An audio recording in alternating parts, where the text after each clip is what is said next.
Telugu Desam party Janasena ప్రధానంగా దృష్టి సారించుకోవాల్సినటువంటి అంశం ఒకటి ఉంది.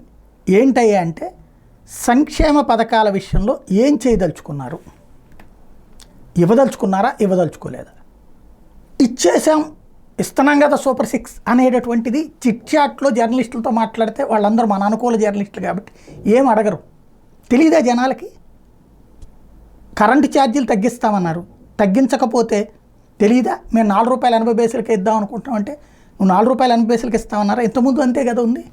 కానీ మెయిన్ ఏంటి, కరెంటు బిల్లు ఇంతకుముందు కంటే ఎక్కువ వచ్చిందా తక్కువ వచ్చింది?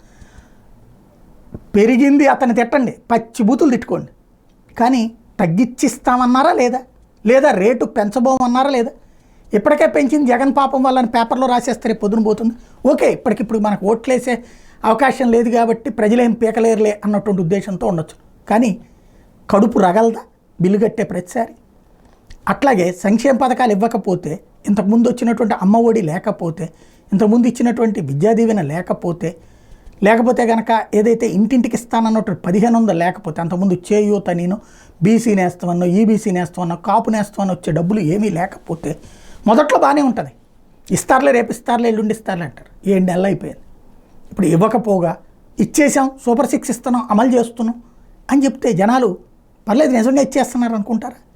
జిఎస్టీ ఎందుకు పతనం అయిపోయింది? ఇవన్నీ ఆలోచించకపోతే ఓకే బాగానే ఉంటుంది. మనల్ని నమ్మేవాళ్ళు, మనల్ని అభిమానించేవాళ్ళు సూపర్ అసలు మీరు ఎరగదీస్తున్నారు అంటారు. ఎందుకు? వాళ్ళందరికీ జగన్ మీద ద్వేషం, మీ మీద ప్రేమ. బట్ ఎంతకాలం ఉంటుంది ఇది? వీళ్ళేనా ఓట్లు? తటస్థులు కదా మనకు ఓట్లు వేసింది. వాళ్ళు ఇది కోరుకున్నారా? ఆలోచించాల్సి